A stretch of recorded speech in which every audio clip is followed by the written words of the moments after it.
Hello and welcome to Tabletop 24. We're down here again at the Royal Armouries in Leeds, and it is day one of the UK Nationals for Flesh and Blood. Obviously, those that joined us yesterday, we had the Battle Hardened, which was a blitz event.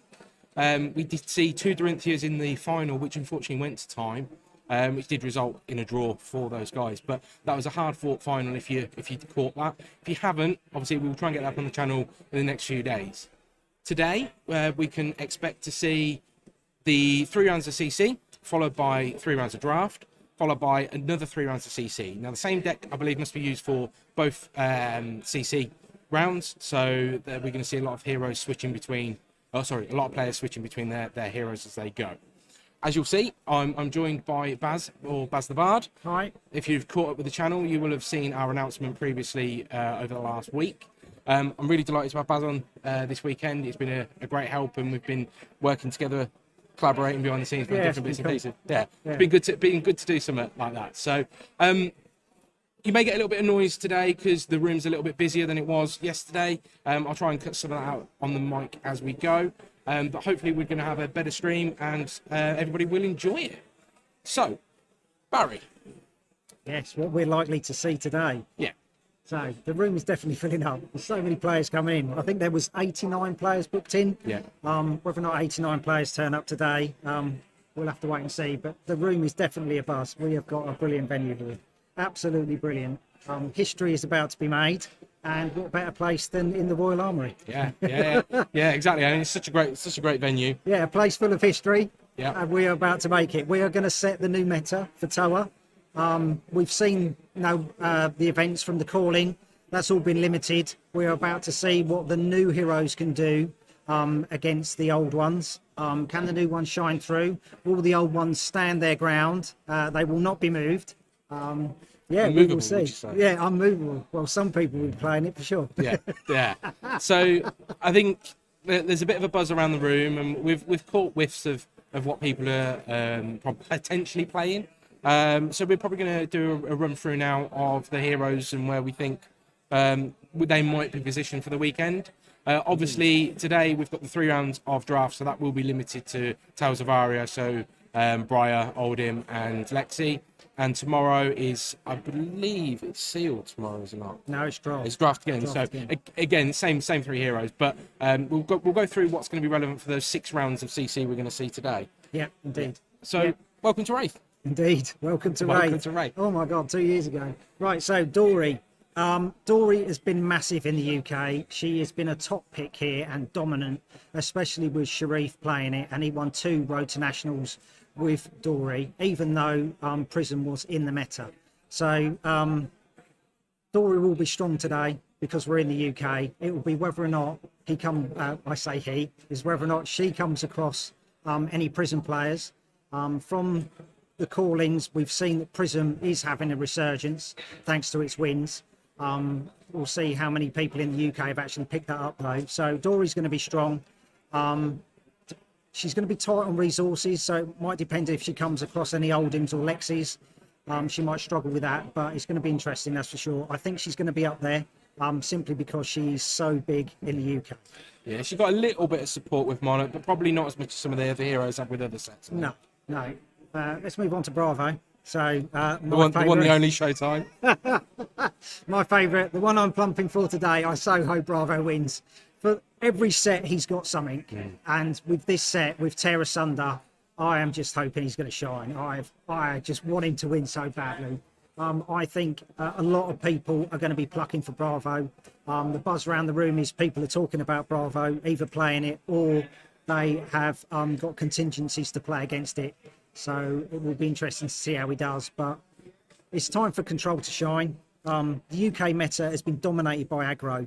The last season was just sheer aggro, go wide. Let's see what Control can do. Bravo. I just want Bravo to win so badly. It's unreal. I think, Bravo is such a good hero. He's so strong, and actually, my only concern for some players that may have picked up Bravo thinking that they've seen some good deck lists is actually it is a sort of a lot of Bravos are fatigue. They're long games, and I mean more fatigue more for the players than necessarily fatiguing out the deck. But yeah, you've got to play the patient game. you know, you've got your big attacks and you really want to just lay them down and start smashing your opponent, but you really have to learn how you've got to be patient. It is the controlled hunter. You know, you've just got to stick to your basics, play your hammer, and just play out effectively. But, right. So enough about Bravo, my boy. Reinar. Surprise, potentially. Yeah, it could be a dark horse. People don't normally tech against him. He's always there though. He did win a road to nationals, but that was in Europe. So he is a strong hero. It's just if you like gambling, and it could be a gambling day. Yeah, it could quite well come down to a Reinar high roll for the. Yeah. I wouldn't be amiss if we see one tomorrow. If we see a Reinar player get through to tomorrow. Yeah, Brute has got some amazing stuff. Thing is, it's that hit or miss. People either love it or hate it. He's a bit Marmite, but if you stick with him, it's learning the plays. You think he's easy because you are just smashing those cards and intimidating, but he's not an easy hero to play. You have to stick at him and take the good with the bad. Yeah. So probably get on a bit more onto the good with the bad with Brute in a little while. But so Katsu rounds out our original 4 heroes. Yeah. Katsu, really strong, always been strong. Won 3 road to nationals in the UK. I don't see any reason why he's not going to do well today. We've got some fantastic players playing it. Finbar, Simon Denning is an amazing Katsu player. Whether or not they are playing Katsu today is another story. I'll try and find that out later. But yeah, I think Katsu's going to be strong. Again, there's no reason why not. Fights. Yeah, there's no reason why not, is there really? Not really. I wonder if potentially people have switched because of the fear of frostbite potentially, or that they want to see, they expect everybody to change, so they've changed just to go with it. So that's where everyone's been testing for the last sort of like few weeks.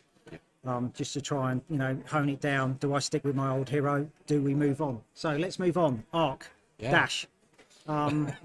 People worried because of the new Rampart shield with Oldhim coming in. Will that make Bravo's matchup against Dash better? I think with testing, I don't think Dash is really in a bad place. She's still good. We had that thing where Matt Rogers did the old rip to Dash, but I think she's still in a good place. Don't really think Bravo players are going to be running too much Rampart, to be fair. No. But I'll be proved wrong. You know, I don't mind doing that. I'll put a prediction out, and I like to be proved wrong, so that's fine. Yeah, and I think the bit there for is Nathos being the fact that it's a 2-handed hammer opposed to having to run something that's 1-handed. And it's only coming in for 4. Yeah. So I think that having that threat late game with an Athos for 6 is very much Bravo's bag, isn't it? I do think if a Dash player does see a Bravo player that has got a shield, then they just have to go with purifiers over induction chamber and basically increase their damage output. So it doesn't matter how many times they attack. You know, the shield is going to be, you know, less effective. Now, my hot take, and we'll get to him later, probably is actually Oldham's better situated in that because he can run the crown of their legendary Crown of Seeds. Yeah. So obviously at that point he's preventing 2 damage. Yeah. Potentially. So. Yeah, but that's where they would rely on the purifiers just to pump their damage up. They need damage pump over more shots. Yeah. Viserai. So Viserai is in a really good place. Our first Rune Blade. Yeah, first Rune Blade. Not our last. So he has got the benefit of Rosetta Thorn now. He already runs lots of non-attack actions and attack actions, and Rosetta Thorn is a really good weapon for him. Instead of, you know, just preventing someone from healing, he can actually, you know, start using his weapon more effectively. So we're going to see. Not necessarily an OTK deck. From what I've seen now, it's more of multiple attacks with 3 to 4 rune chants being made in between attacks. So 1 or 2 attacks, 3 or 4 rune chants being made per attack as well. So it'll be good. Yeah, and obviously we'll get onto those later. But every set since then, including Crucible, has had Rune Blade support. So. Yeah. So I think players are just going through their briefings now. Okay, so Azalea. Azalea has never been big in the UK. We have not had a massive Azalea player. There are Azalea players in the UK, but nothing stubborn. like stubborn, but nothing like what we've seen in the US. that we've had in Australia, where you have had Azalea players do amazingly well. We've not seen that in the UK, and as there are only UK participants here, probably not going to see it, to be fair. Yeah, I'll be very surprised. Kano, he's not great. Not great in CC. It's really good in Blitz. It's not his friend, is it? But... No, and I don't think people have really been putting the time in. We haven't seen him in Road to Nationals. He might be a wild card because it's whether or not people are going to be taking multiple rune armor. Yeah, because obviously that's going to eat into your deck, a number of cards in your deck, isn't it? So actually, having to be able to tech against it, it may be. I mean, I know I'm not a great player, and I'm very much a casual player of the game. Sat down last week in CC, playing my Oldham deck, my janky Oldham deck, I might say, and then sat down next to a Kano. I was like, well, this is going to go well. I hadn't packed any null rune whatsoever. Yeah, indeed. So the dark horse. Someone might take Kano for hits and giggles, but we'll see. If there is a Kano, I would love to get him on. Yeah. But it's another one that you really need to practice with. You're building from the deck down, to really set up your big strong attacks late game. But I can't really see Kano being represented today, really. No, I think that's going to be like I say, dark horse. But if there's a couple in the field, there won't be many more than that. So, right, Monarch, Bolton. So Bolton Sabres is big. Bolton Raiden was bigger in the UK. Whether or not there are talks that Bolton has seen his day simply with the frostbites. But someone might take a pump on him. It just depends on how many frostbite players or ice players, like the Lexi players and the Oldham players, people are really going to see. I think we're going to see more Briar than Lexi or Oldham, to be fair. But I still think Bolton's got a good shout. He's got a good game plan, and he plays like the Toa characters. He needs kind of like 3 cards in his hand to be effective. Yeah. So, but there is that versatility. Yeah, it's just how people can pressure his resources. Yeah, I mean, I won't bring up our game, Bolton versus Bravo, but I'll bring up my game against George. Now, for those people that know George, he's a very good Bravo player. Yeah. He is. And my Bolton deck is janky as. It doesn't run half the cards it should do. But late game, being able to go, right, I'm going to charge, I'm just going to go in for 3. If you defend that with a sack action, which Bravo's mainly running, he then goes to 4. So stripping 2 cards out of hand late game, that's... Yeah, it was still... Killer. When you talk to George about the Bravo-Bolton matchup, he would say it's 50-50. It does depend on if he can get his defence reactions at the right time. I think with Bravo's new kit, Bolton is seriously going to struggle. You get a Terror Sunder turn off, he's stripping cards out of your hand. That's followed up by a crippling crush. Bolton's pretty much done. And I will say, although I did win that game, it was very much unfortunate for George. He pulled a hand of stuff he couldn't use. I mean, he dominated for 5, and that's a very low roll for Bravo. So, it would be nice to see Bolton still do well. I think people have jumped ship from Bolton, to be fair. And moved on. We move on to Prism. She's going to be strong today. Mostly because of the call-in. She did well in the first call-in in the US. She did well in the ProQuest in Cincinnati. Really does mess with Dorinthia. I think we're going to see a lot of Prism. She's on the up. She's going to be good. Chain. Castrated Chain. The boogeyman. Whether or not people use the list that was used in Cincinnati's calling, I don't know. Have they really had enough time to test? I don't know. I do think that most Chain players have probably jumped ship to Briar or gone back to Viserai, to be fair. But we might see a surprise. It's still a powerful ability. I think the Soul Shackle. It's just probably maybe players are going to be using it a bit more sparingly than they did before. Yeah, and he might go a bit more tall instead of going wide because he can't go as wide because of seeds. It's a bit of a hard one to call. I do think a lot of the Chain players have jumped, to be fair. It'll be nice to see the breakdown on how many Chain players have stuck to their guns and they're playing it regardless. Right, Levia. We mentioned coming back to high rolling brutes. I think if you're going to play brute, you're going to play Rhinar. You're not going to play Levia. but yeah, she hasn't done well in the UK. I know that Steel Fur has talked about her since, and he's had success. But I've not seen a high play from Levia in the UK. So yeah, I really don't think we're going to see her today. No, no. I mean, even someone from the Manasquerie crew thought about taking Levia, and and it was quickly shot down on what you're playing her for. Are you just playing to have a giggle, or are you playing to try and win? And that's the difference. Yeah, but he gave it a go in the Armouries, and it just didn't seem to work.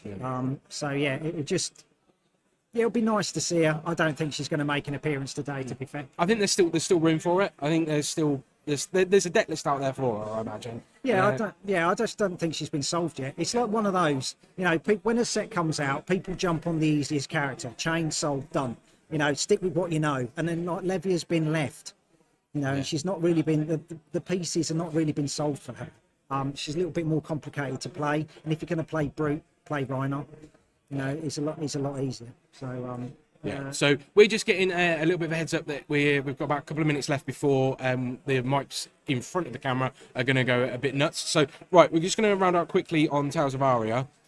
So Briar, she's going to be good. Yeah. From the decks I've seen, so you've got 3 builds with her. You've either got the Lightning build, so low to go again. You've either got the Earth build, so she's really tall. I really like the hybrid build where she has got a bit of both. It's got all the Bramble Sparks and it's got all the Ball Lightnings. So she's doing multiple arcane damage with those 2. She gets go again off of it, so she then comes in with the Rosetta Thorn. It's been aptly named Bramble Ball by a player. I have got high hopes for that deck. That deck is going to be good.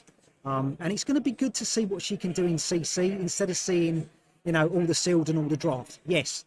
We have got draft later. We are going to see Briar, and we'll get on to draft later. But Briar in CC, let's see what she can do. Let's see her, sharpen her thorns and and come out swinging. But I think she's going to be highly represented today. Yeah, I think we're going to probably see a lot of her throughout the weekend because of it. Yeah, indeed. Sorry for all you people who don't like Briar. So Lexi, now just obviously for a bit from there, we did have 19% of our blitz field yesterday was Lexi. So there's about 18 players, I think that was, that were playing Lexi. Yeah. I don't think any of them did very well. So is that probably a sign for today? I don't know. Thing is, it's like any Ranger player. All the Ranger players want Ranger to do really well. Yeah, it's kind of like Azalea's not, firing on all guns. Let's go to Lexi. She has got a bit of a janky build that's out there at the minute with snapshots and Death Dealer.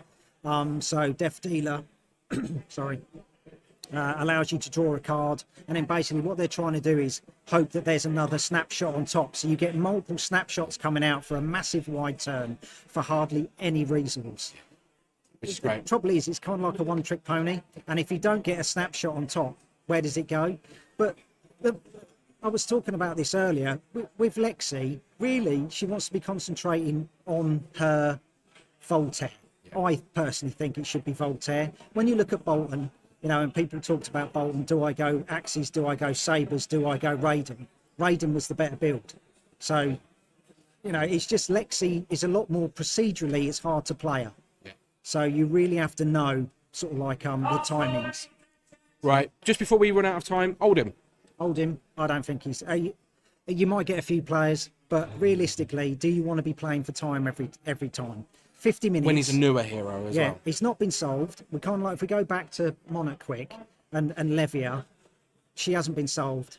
Oldham hasn't been solved. He's only been out a month. I think it would be easier to solve, but I think... He's about deck construction, whether or not you want to go the old Guardian cards with a few sort of like ice cards, because the ice cards and the earth cards don't block for a lot. They've only got 2 armor. But he's a puzzle that's not been solved yet. I don't think people want to be going to time. And if you are going to time, how much time have you got left to recharge your brain? You know what I mean? You haven't got unwind time. You are literally 1 game finished, 1 game starting. It's just like, it's not 9 games today. You ain't going to make it. You're not going to make it at all. Yeah. So I think our top picks there are Dory, Bravo and Briar potentially. Dory, Bravo, Briar, Katsu. I reckon. They're the ones. Maybe Ryan are getting in. someone rides their luck and gets a Rhino in, that is going to be brilliant. That is going to be absolutely And that amazing. could quite well shake up the top cuts. Yeah, totally. Yeah. So, right. So, if you've seen any of our live streams before, we always have a little bit of content that we put on in the background. Now, we will put that on. You will get a bit of transition, but we will be feeding in different content throughout the day. We'll keep you apprised of when things are going to go. Now, the first round is due to sort of commence any minute now. So we will put some on, and then we'll go and get that set up. Barry will be back throughout the day with a lot of different players. I will be popping in and out. And I'll be behind the scenes sorting out a few bits and pieces and doing a bit of work on the voice there. So yeah, we'll have a bit of a catch up later when draft starts. We'll talk about draft, a few things to look out for. We haven't got a camera on the tables for draft. I think that when draft begins, everyone is randomised into pods. So you haven't got all the top players basically drafting on one another. So we'll have a bit of a chat about that. Just a word for the games. It is player commentary through the games. We are sitting directly next to the stream table, so it would be highly unfair for anybody to commentate and basically give any tips and tricks that basically people are holding or what they could potentially plays could actually happen.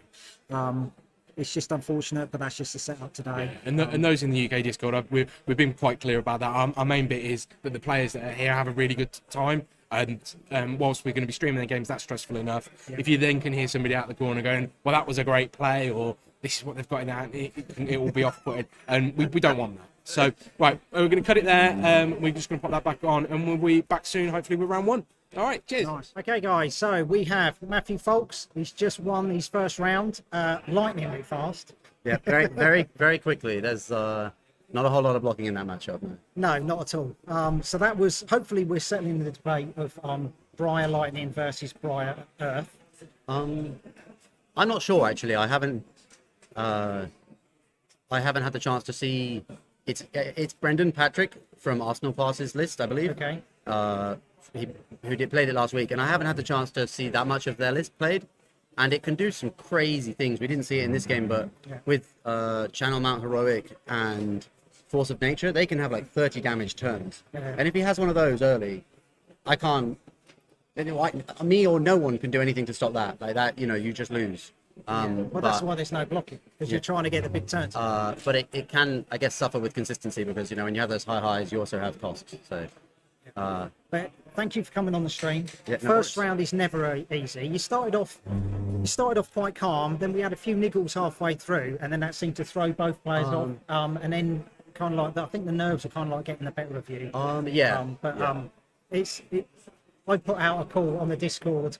Can anybody volunteer to come on first? On the first game, you stepped up. You were answered within an hour. Yeah. So thank you very much for that. It's been amazing. It's fine. It's good. So, I think I did feel a bit nervous. It's been a long time since I played on camera, and I struggle. I have dyspraxia, right? So I struggle with the mechanics of actually playing with the cards. Yeah. Like halfway through the game, I was like trying to draw a card, or I think it was a Ravenous Rabble, and I was like I was scuffing my deck twice. I was like, ugh. It doesn't help that we've actually asked you to record your own health as well. Yeah, exactly. So another thing for you to. But I don't mind, and I know my girlfriend wanted to watch, so shout out to her. She just graduated yesterday, so congratulations. So it's been a really, really good weekend. Yeah. It's been absolutely a pleasure for you coming on. I wish you all the best for the rest of the day. Thank you very much. And we shall see what Briar Lightning can do. What would you say is your best card in your deck? All right. I don't think many people would agree that it's necessarily a really powerful or impactful card because it doesn't look that way. But Gorganian Tome. Okay. I like doing some specs, like some speculation buys. Yeah. So when they revealed Briar originally, months and months ago, I bought basically every shop in the UK out of Rainbow Foil Gorganian Tomes because there's not very many cards in the game which read draw a card, go again. Yeah. And it's a non-attack action that's relevant now for Briar. It would have been relevant for Duskblade, but rest in peace. You're trying to get your embodiment of lightning. That's what that card's in the deck.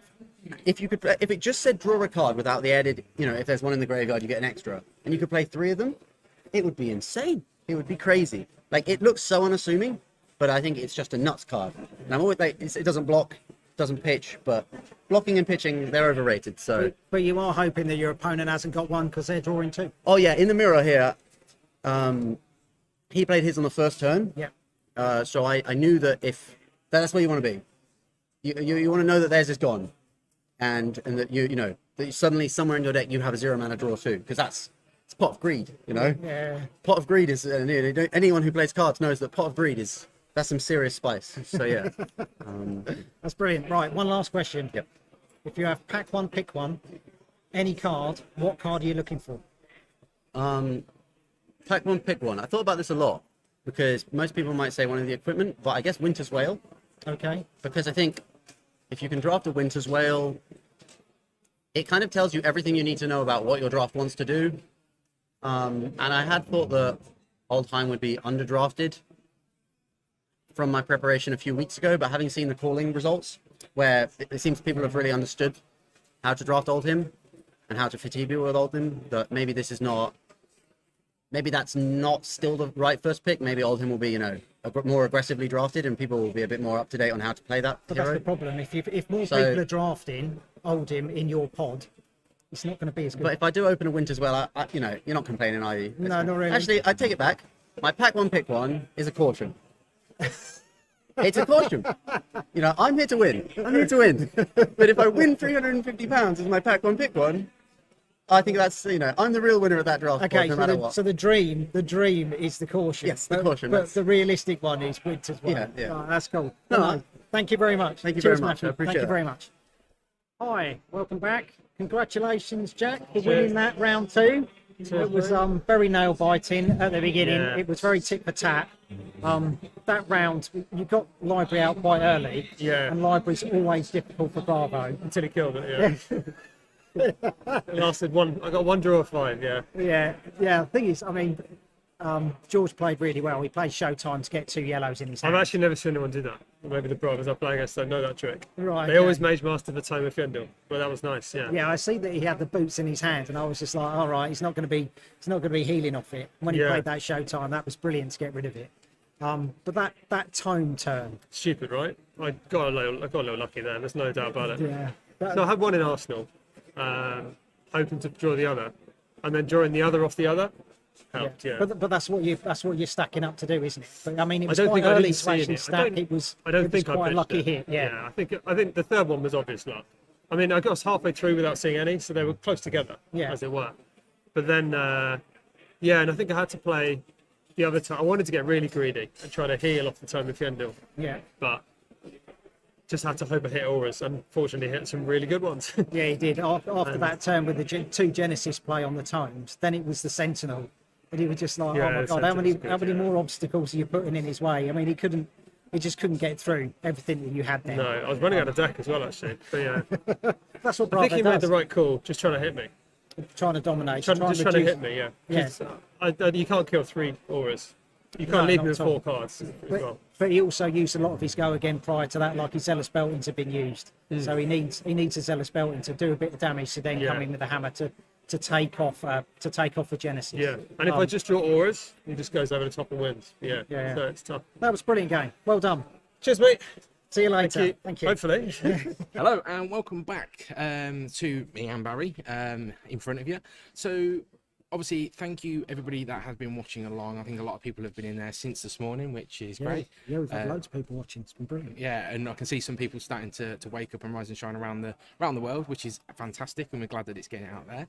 Hope you like that little bit of archive footage from the Royal Internationals finals from Mana Screw, and that was our previous coverage, previous live stream for Flesh and Blood. And I think that was a good day that was there, and obviously Finbar won out that. He wasn't the only RTN he won. He submarined it as well. He did. Submarined it and He went on did. to win. Yeah, Brilliant. because he was late for the first round, so Yeah. it was a fantastic day. And I remember saying how shattered he was and stuff like that. So I can imagine he's going to be a little bit tired today. 9 rounds. 9 rounds, yeah. That's why he's playing a fast deck today. Yeah. So we've had our first 3 rounds constructed. The guys have all just apologies. Everybody has just drafted. They are in the middle of constructing their decks and marking out heroes they intend to play. Then we will be getting 3 rounds of draft. So the 3 rounds of the heroes that they've selected, and then we'll go back into CC. So whilst we have been thankful for all the comments. Appreciate that some of them have been obviously on the judge call side, and we just want to sort of address that. We are here to do the coverage, which hopefully you are all enjoying. And obviously with judge calls, these happens in games left, right and centre. There are obviously the people that are nervous to be on the camera, especially in the first few rounds. So we appreciate that. There are also lines of play that were called out. And again, we appreciate that. We are in discussions with the TOs and the judges at all times. They are aware of what's going on. They have already dealt with some of the previous instances. So what you may see on camera is not necessarily what is going on in the event in its totality. So please bear that in mind. And obviously it's quite easy for if you're watching back, you're not in the pressure. It's like sitting there on the game show and why didn't you get question? Yeah, exactly. So we appreciate that, and I know that's a big part of the community. So watching out for those and standard of play is a good thing. And actually being the fact this is our first sort of official play, it's obviously understandable that there may be some lines that are not gone. There is a standard that is expected, and these are the top 96 players in the UK. So there is a level of expectation. It's not a casual event. We've got past the Armouries, we've got past the skirmishes, we've got past the road to nationals. This is the big deal. But players are supposed to govern themselves. And I think that the point that me and Barry have been discussing this quite heavily, and one of the points I did raise is actually if these games were happening off stream, would anybody ever be aware of these? And how many mistakes do you get off screen that don't get it? And I get being on stream should be top table, should be good thing. So, and what was your quote from this? The quote from this is, the learn to play phase is over. Yeah. So obviously going into drafts, we may see people that are not familiar with certain heroes or certain cards. So there is that to bear in mind. And so we will hopefully expect to see people that are used to these heroes. I think there's a number of people that are 3-0 that are on these heroes as well. So we'll get to that in a second. So hope you've been enjoying. Yeah, I would say watching draft is one of the weirdest things going. Normally, you go to a tournament, there's that massive hum of players talking all the time. You've got that background noise. It is like being in a school classroom. It was deathly silence apart from the head judge calling out the time when people were to switch decks, open packs. It was just like you've got 89 players in here just going, yes sir. Yeah. And I mean, actually, from now, we've got all 96, well, I say all 96, I think it's 89 players behind us at the moment, and you can barely hear them. I mean, we're having to talk a little bit quieter so they can't hear us. So that is something to bear in mind. So there's a lot of thought going into this draft for sure. Indeed, yes. So hopefully we will try and pick games that aren't mirrors. Obviously with drafts and with only three heroes now with the Tales of Aria heroes, we might get some mirrors. We're going to try and not do that. Obviously aware that the first round was a mirror, but that was a player who volunteered to be on, and it just happened to be a mirror. We've tried to ensure that we haven't had mirrors since. Yeah. And luckily that was two different builds as well. So it was the lightning versus. So now obviously we can't really ask the players in the draft whether they are playing this element or that element. So even to avoid that, so we will try to avoid mirrors, but appreciate that could happen. And obviously we want to bring you the top table where possible. We shall endeavour to try and miss the Briar. Yeah. Right then. I think after 2 weeks of Briar, let's watch something else. Yeah. So right then. So we're just going to disappear, but we are going to talk you through the standings as they stand. So we'll start with our hero representation for the first 3 rounds, and these are obviously the heroes that will be going into the last 3 rounds of the day. After the draft. So I don't think there's a particular surprise in the top 4, if I'm honest. not really. We did kind of say that these ones would be the most popular, but the only surprise is Dorinthia slightly down there, but she has a very poor matchup versus Bravo, and if Bravo is going to be so popular, it's kind of like, it's a matchup you don't want. It's also a matchup you don't really want to go against Prism. It's very hard. Yeah, I think that's it. I mean, I think Dash at 7 is probably about right. Yeah. I think that's everything you would normally see. You would expect to see. You've only got 4 chain now, and like we were alluding to earlier, the chain players are definitely going on to Briar. One of the big surprises, or 2 of the big surprises, is Sharif is not playing Dorinthia. He is now playing Briar. he is he's keeping things quite close to his chest on which one he's playing, but he switched to Briar. And Simon Denning, who also won a Road to Nationals with Katsu, he has switched to Briar. And again, he won't tell me which one he's playing. He doesn't want that information out yet. So hopefully we'll get them up here during the CC section, and we can see exactly what they're playing. One of the things that I've probably picked up on, I spoke to quite a few players over the weekend, is a lot of them have had mains that they've had through the RTN season, and that they've looked at some of the new heroes, looked at some of the meta, and actually I think a lot of those deck calls have come down to last minutes for few players. Yeah, Sharif said that he was either going to be playing Dorinthia or Briar, and he basically made that decision at 7 o'clock this morning and plumped for Briar. He's doing quite well. He's not quite in the top 8, but we'll get to that in a minute. Yeah. So that's the hero battle breakdown. Obviously, the only hero missing is Rhino's Surprise Kano. So I don't think it's obviously good in CC. Yeah. I'm surprised there isn't one really. I think maybe somebody trying to break the meta, but Yeah. it's by it is what it is. The fact there's only one Oldhim, maybe it comes back to the point we said not many people have figured it out. I think people have taken Bravo over Oldhim. Yeah, nobody really wants to be going to time. A lot of the Bravo players that we've seen during the first 3 rounds have been going to time. They're not getting much rest in between, which can be a factor for mental tiredness. And it's exactly why people aren't picking up Oldhim yet, because they're going to be going to time. They don't want to pick up those draws. And you need to rest. Yeah. No, it's a long day. Yeah. So, one Bolton, I haven't seen yet what build that is. I'd be interested to see whether that's Saber or Raiden.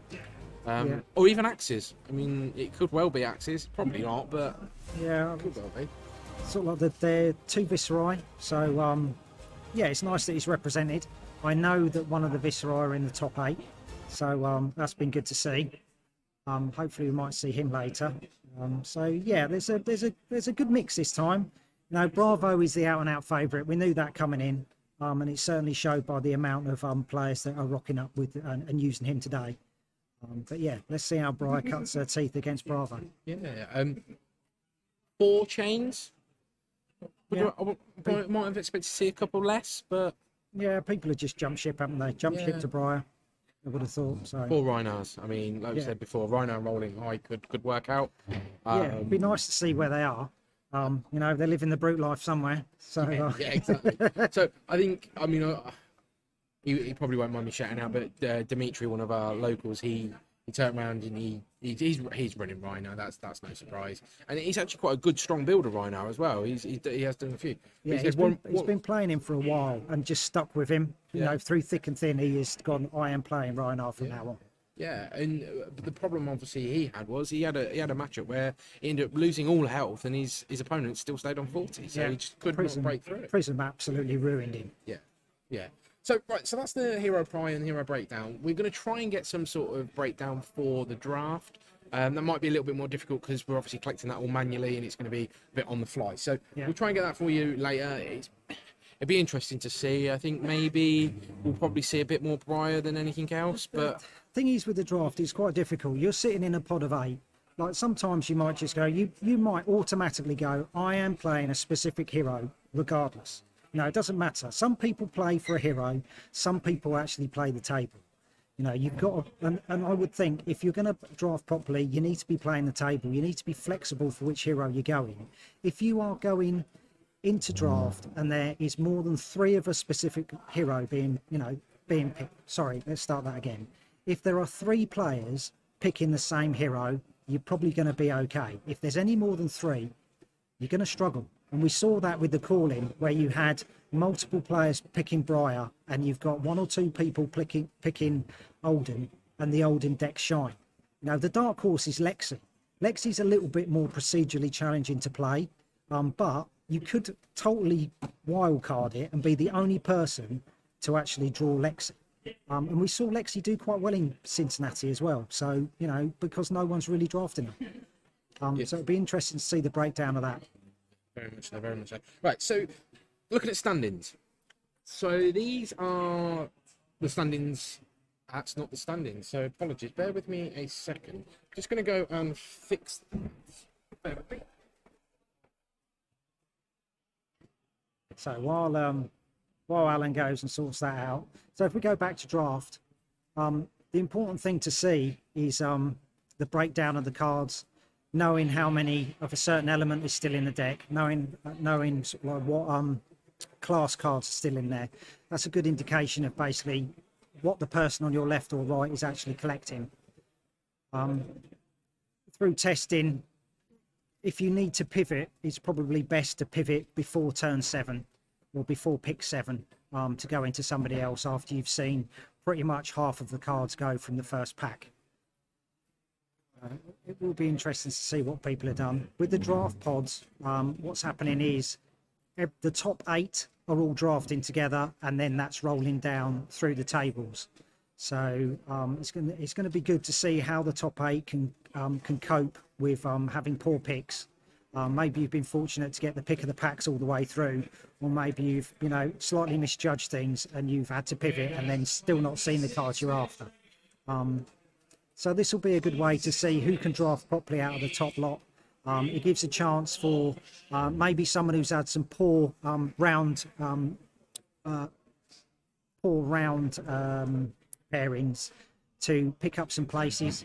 You might be really good at draft, and then you can certainly climb up the ladder through the draft period. So yeah, people who don't particularly play well in the draft might be able to pick up some extra places when we go back to CC for round 7 through to 9. So this is the... Apologies on that. That was I'd loaded in yesterday's file. So yeah, so this is the breakdown of our 86 players here. We did have 89 registered. Unfortunately, we had 3 drop. Okay. So we're now on 86. So it's quite a spread. I mean, it's a bit difficult with 86 players, and you've got 11 on 3 and no. Yeah. So I know that in rank 3, David Dyson, he is playing Bravo. He's a very good Bravo player. He has had 2 Bravo mirrors to get through, and he's done very well with those. Coming in at 5 is Simon Denning, the RTN winner at Boards and Swords. No, not Boards and Swords. Where was that?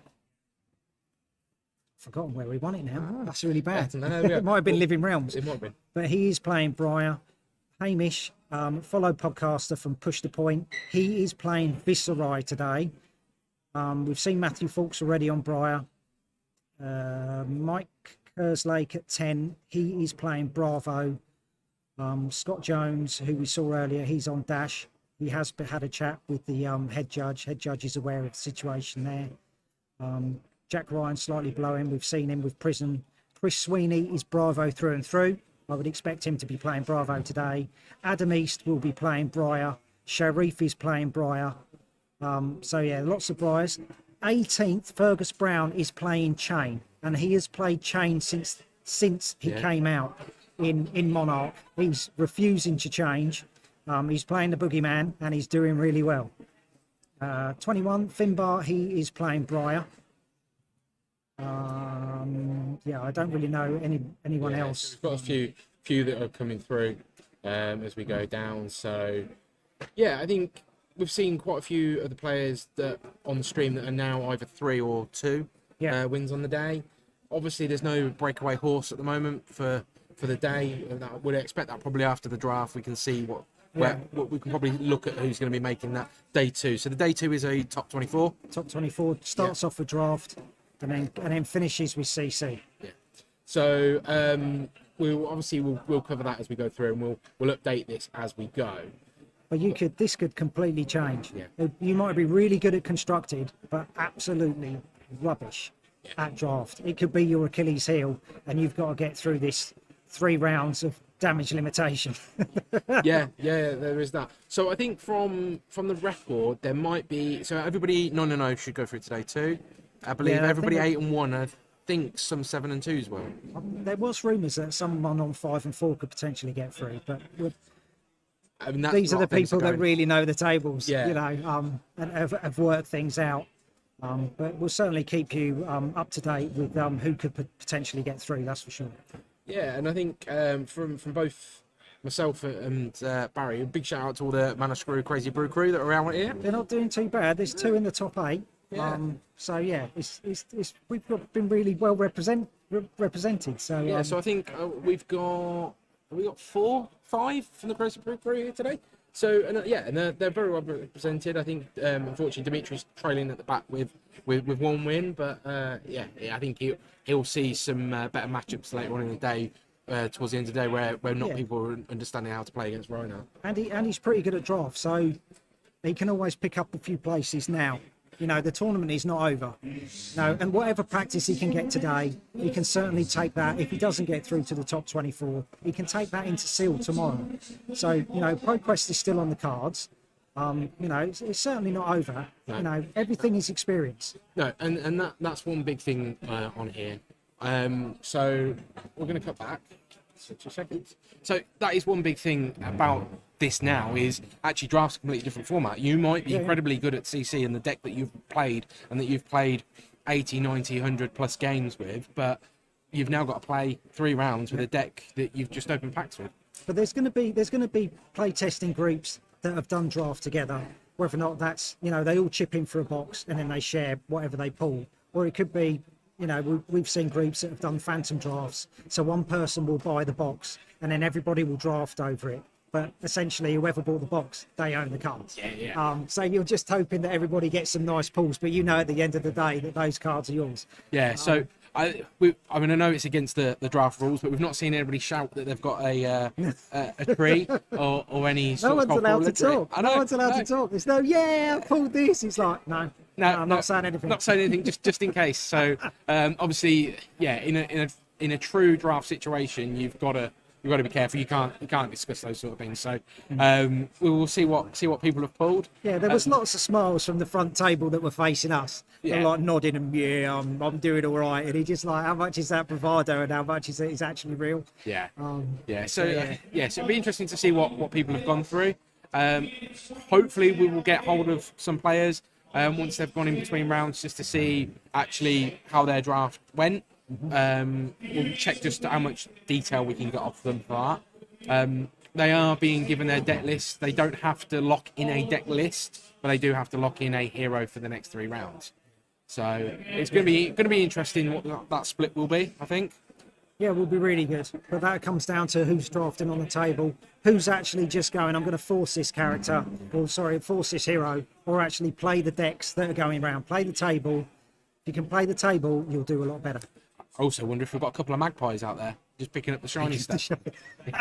Yeah, I'm rubbish at draft. I'll pick up the shinies and try and pick up places in CC. I would be doing that, to be fair.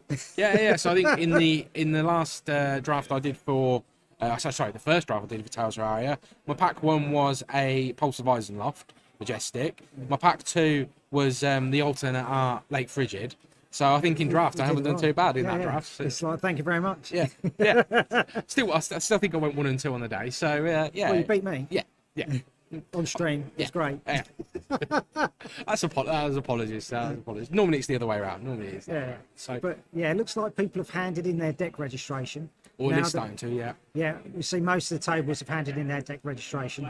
Now we get onto the deck building. I think they had about 45 minutes to complete everything after the draft was done. Yeah. So I think we're about probably 20 minutes away from the next round. Yeah, I think it's like 10 past 2, 2:15.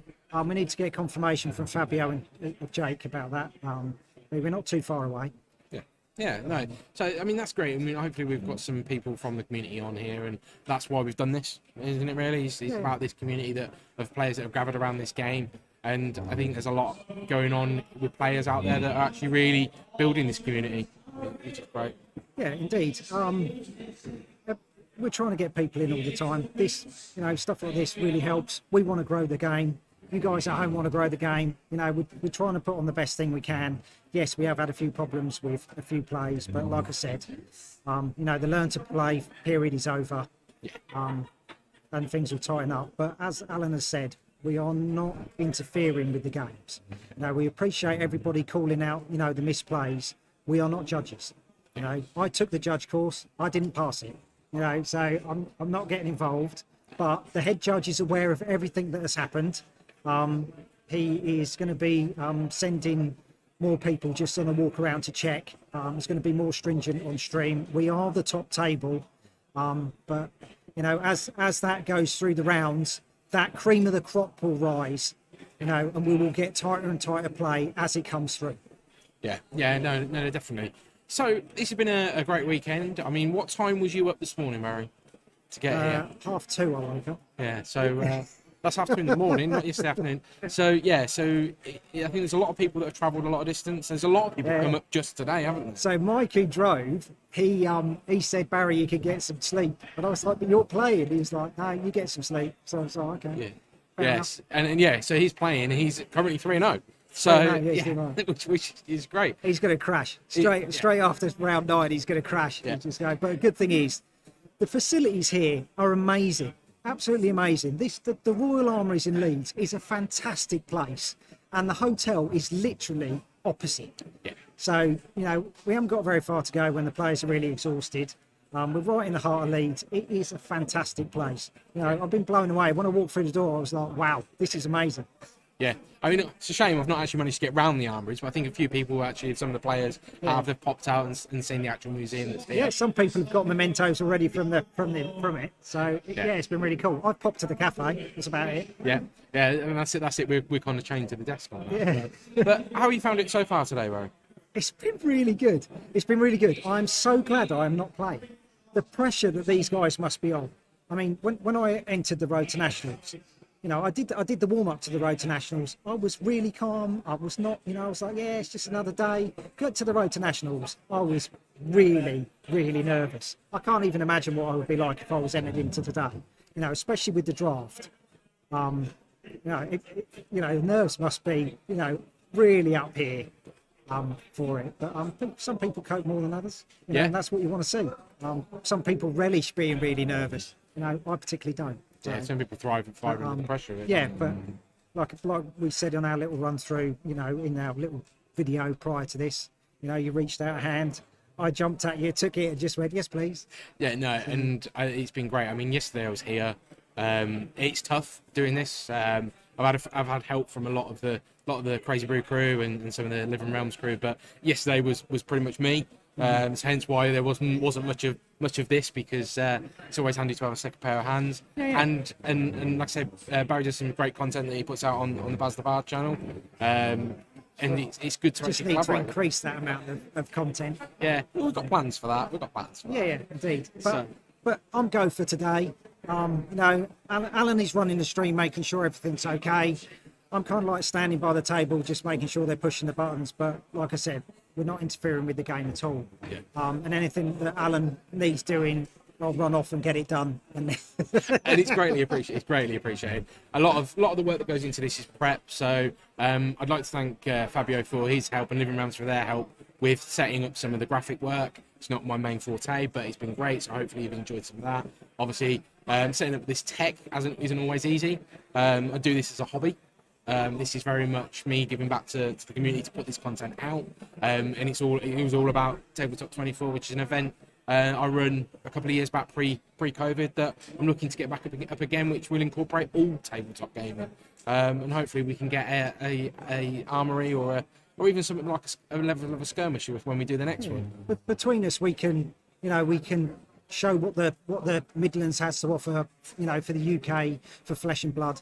I travel to more stores like Boards and Swords, to Kingdom Gaming. I cover a bit of Mana Screw. You're the main Mana Screw guy. I don't get it. Why is the old man running around more than you? Well, this is it. Well, because I've got 4 or 5 duffel bags of equipment, and I had 4 people in my car on the way up here. It's quite a large saloon. Those people that are familiar, it's a Skoda Superb, and I picked these 3 people up, but they went, well, where are we going to put our stuff? Yeah. And it's got a big boot. I could easily get a good 4 or 5 bodies in there. Maybe 6 if you chopped a couple up. But yeah, so there's a lot of equipment that goes into this, and traveling around with it's not always the easiest. No. But it's greatly appreciated. If you can show the game off, brings in more people, and that's what we want. And there are some fantastic top-level players in the UK that are so willing to actually show you how to play. They're not holding all their cards. I went to Skirmish Season 2 up at Living Realms. I walked into that shop. It is amazing. Their shop is fantastic. The best way I could describe it is sort of like what I would imagine Team Covenant to be. I walked in there, I was just like, oh my God, this place is wicked. Absolutely brilliant. And it was in sealed for Monarch. I blew my first game, absolutely blew it. I went up to Simon Denning and I was just like, look, I'm in trouble here. I've got this deck. It sucks. Can you just have a look through the rest of my sealed pool? Tell me where I can improve what I'm doing. We went through a few cards. He showed me sort of like what deck I should be playing. I managed to basically win every other game. I was lucky on a casino roll to get into the top 8. We started again on sealed. I remember what Simon Denning told me, and then I pulled him on the second round and I beat him. And that's the only time I've actually beat Simon. And I was just like, I can just retire now. I'm quite happy. But Simon and Finbar Stilfer, they want to share. They want everybody to be as good as them, because if everybody's good as them, then you're pushing things forward. You know what I mean? When ProQuest comes around and people are travelling outside the UK, you want to be able to cheer on the UK players. People at home, you'll be cheering on your country players because you want those guys to do well. But you need the players like Simon, you need the players like Finbar that really do help push people's play forward and help grow the community and are willing to share. And that's what we need. Yeah, I mean, I've made no qualms over it. I'm a very much a casual player. I will not probably play in any nationals for the game. I probably will do little to anything in the skirmish. It's all about covering the content for me. But I sat down with George the other week. I was running my Oldham deck in CT, and he's like, "Oh, you got a shield and crown?" I'm like, "No, I don't, because I buy the cards, but I don't go out and purchase. So whatever I pull, I use." Yeah. And so he's like, "Oh no, borrow these, and this is how you need to use them." I was like, and that's it, and that's what this community is about, and that's what. Well, that's what our club mentality is about as well. We play week in, week out in armories, and when your wins translate into how many free packs you get, so it's brilliant. And the top players, yeah, they're really good, and they're getting extra packs, no problem with that. But the good thing is, those people then lend you the cards. They don't cash them in, they don't store them. They just go, look, I want you to be able to get better. I want to play against someone who's actually got like this equipment. I really need to practice, and they are willing to lend you that equipment to simply for them to get better and for you to get better. So you know what cards you want to invest in. Like we've got ProTech cards here today, and they're selling singles. Yeah. Fantastic reseller of singles. He's got loads in stock, cold foils, rainbow foils. He's got fables over there if you want to buy a fable. Lee Dalton, top-notch guy. He even does like little trades. He's absolutely brilliant. Yeah, and then that's what it's about. It's a community, isn't it? Yeah, totally. Right then, so we are I'm just looking around at some of the tables. Well, I think we're getting roughly back to the point where we're going to start corralling players back to get into the round 4. So Can't be too far away. No, sure. it's past 2. We're going to duck out now. You've probably heard enough from us, but we will be back. We will be back, or at least heard enough from me, should I say? So we're going to duck out now, and then we will be back later. Us two, but round 4 should be coming up shortly. Yep. Obviously, as always, if you watch any content from the Tabletop 24, I do like to fill the stream out with some additional stuff that we've had from other content creators. So what I'm going to do now is I'm going to put through some of the videos that we may have played earlier, you may have seen earlier, but they are about some of the content creators in this community in the UK. All right, we'll catch you in a bit. Brilliant. Right then all, obviously, like I said, this will be a very quick run through of the breakdown of the hero split. We've seen a couple of close matchups. Having 30 minutes on a round is a bit tight.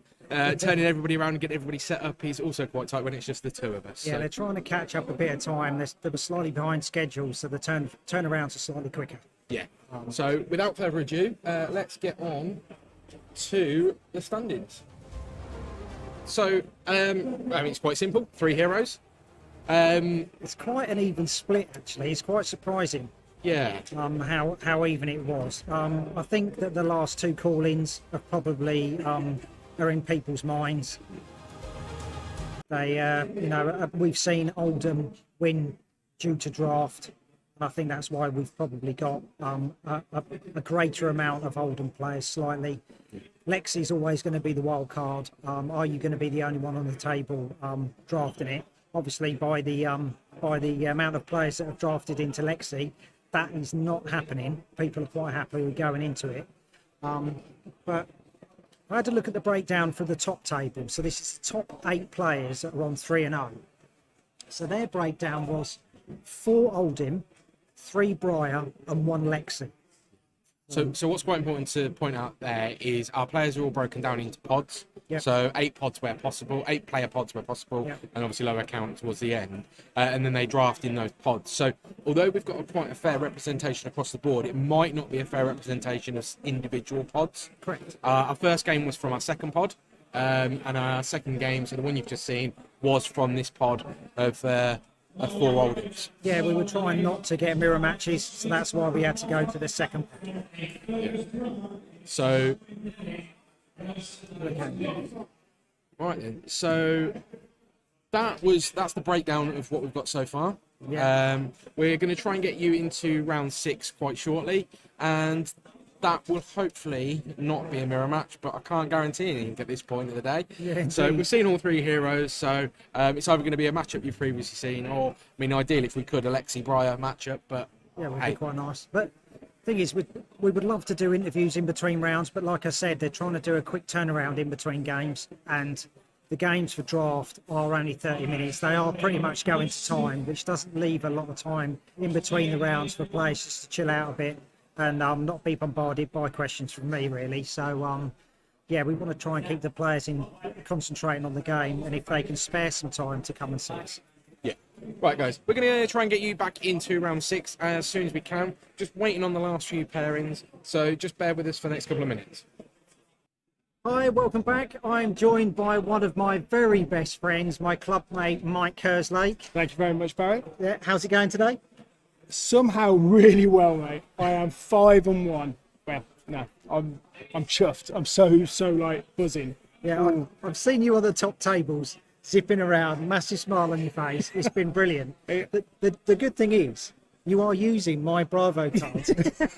Yes, I agree. Yeah. So originally I was chain. I was literally locked in for chain. I was quite happy with chain because we played in the Road to Nax. I was playing chain. I was quite happy. And then of course what happened with Seeds, and he's like, oh, what do I play? What do I play? And then I spent a lot of time with George Rogers, who's a very good friend of mine as well. He's a very good friend of ours. Yeah. We've known him through previous games, and he's been playing Bravo since the start, really. Yeah, well, he did have a little spell with Reinhard, didn't he? Yeah, that's because I lent all my cards to him. But then, so he moved over to Bravo, and he's done really well with Bravo. Yeah. And then literally 2 weeks, because unfortunately with what happened, like I said, with not Right, making things it happen. exactly. I said to him, I said, oh, 2 weeks ago, I was like, all right, if I copy your deck, and he went, yeah, go on then. And then pretty much the last 2 weeks, I went, Barry, give me all the cards. Give me these cards. Yeah. And then George pretty much has gone through his deck with me over the last 2 weeks at Armouries. We were up till what was it? We ended up going to bed at half 11 this last night. Had to be back up at 4 a.m. this morning to Yeah, drive to all pick the us way. up, yeah. Pick yourself up. Drove all the way down, and then the result so far, I am buzzing. I couldn't ask for a better result, and I've loved every game. I've played against Chain. I've played against Dory, and like I said, for me, it's like I've got to say thank you to George, because it's like last night we sat down, went through every hero. What do you do with this? Am I saying I took some of it on? Last night I didn't think I did, but then literally this morning I was like, oh, I hate playing against Dory, especially when you've played it against me. I was like, I don't know what to do against Dory, and then literally I just took everything he said. Okay, fatigued in, and then started coming in with a crippling question. But plus, this morning, you said to George, or George said to you, what are you most afraid of? And you said Katsu. Well, we've seen the breakdown. Katsu's hardly represented. I know. So, I know. the match you were really fearing is not there. So, okay, so CNC, 3-0, Cloud9. Yeah. Let's go into draft. Yeah. What was your pack one, pick one? Pack one, pick one was, I'm not going to lie, not a very good draft player, even thing, and it was a bramble spot.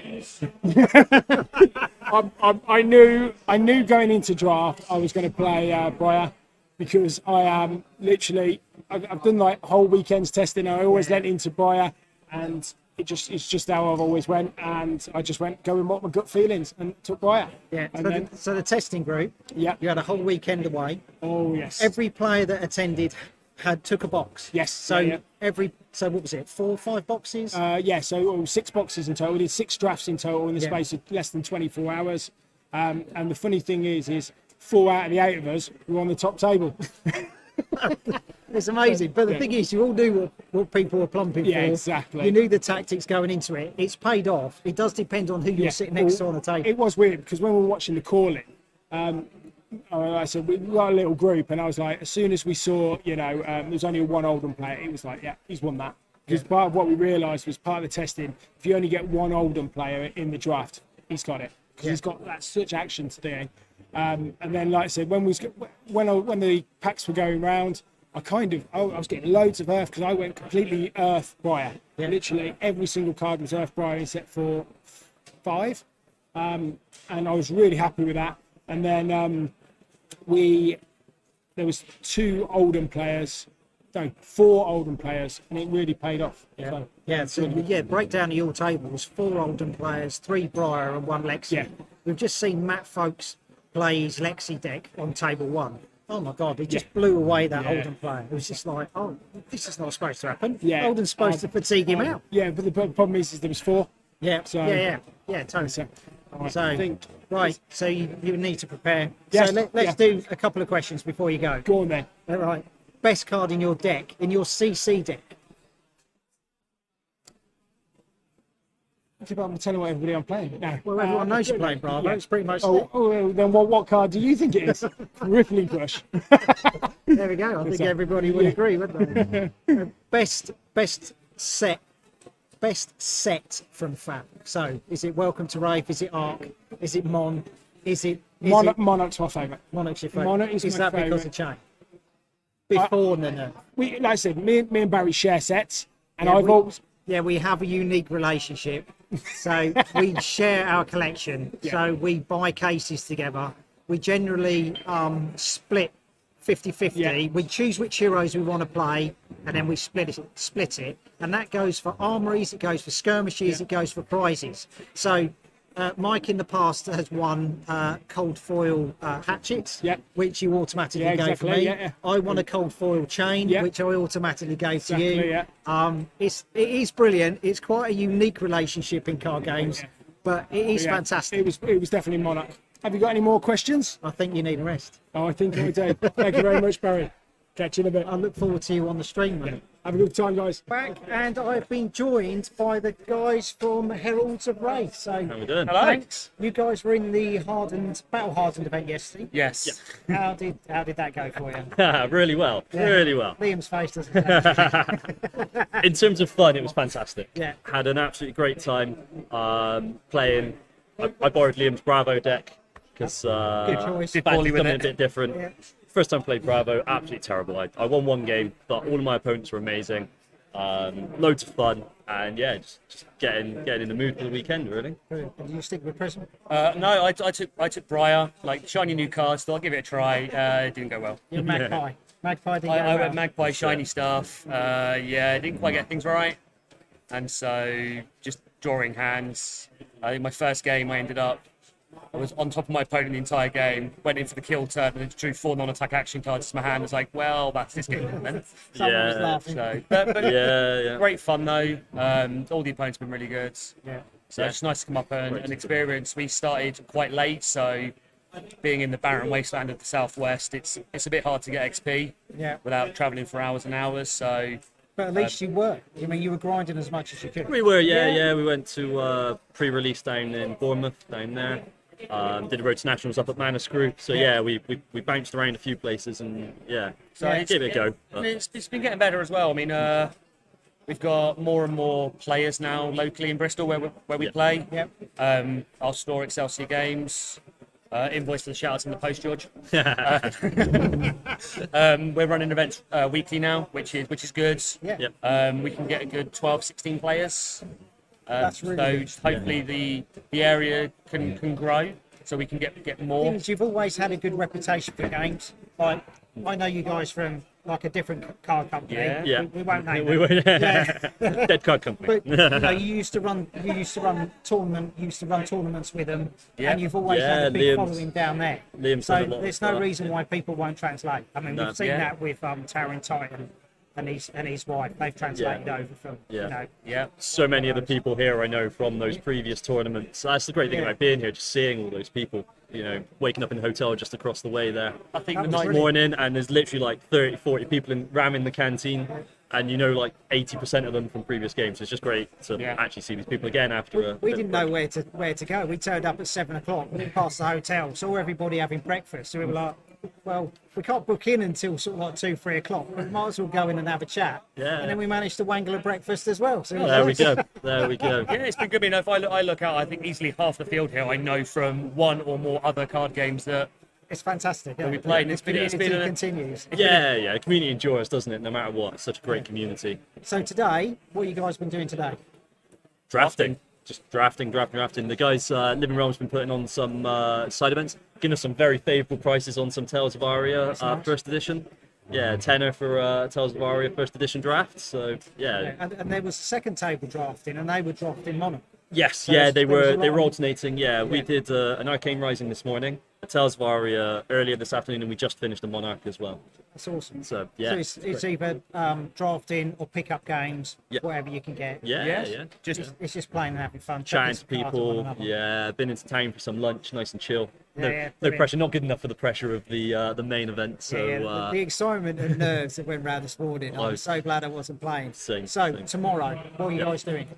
failing miserably. in progress. No, you're not, because you just drafted. fighting for a gold cold foil skull Yeah. cap tomorrow. Oh, yeah, no, we are entering the Pro Quest tomorrow. Yep, Which is Tales of Aria sealed, I believe, is it? Yeah. it is. Yeah. 6 Yeah. rounds. So if rounds? it's sealed, who do you normally look for? I've been playing Briar in pretty much every until today. I've Let's been be playing honest, Briar. it's sealed. There's no arcane barrier. It's hope you pull good Briar stuff and then go from there. Yeah, totally. I wish you all the best. No, thank we you very will much. hear about how you guys got on in your next. Yeah, check out your the next podcast. cast. Yeah. So, Listen John, for Liam's you can- rant. you can On give to it- Spotify. If you are, I'll try and keep it as clean as possible. I might have some rants about Blitz format.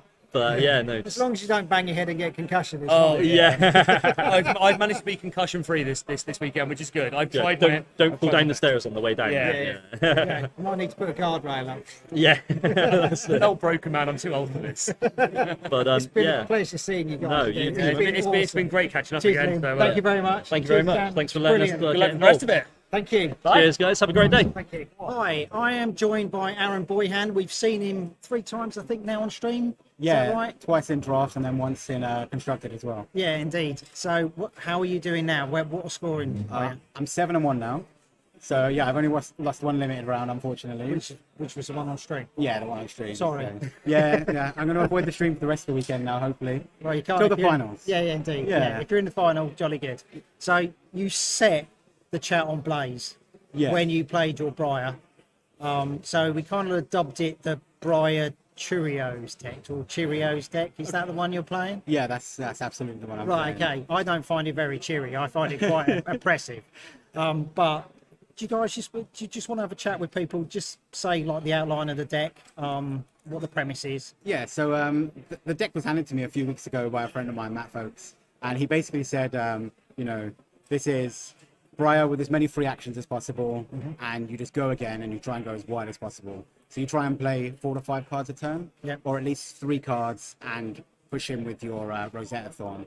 And the deck, the deck doesn't seem to have a massive weakness. Like the weakness is a lot of your cards block for 2. Yeah. But when you're making all these embodiments of Earth with the Briar triggers, suddenly all your cards are blocking for 4 or 6.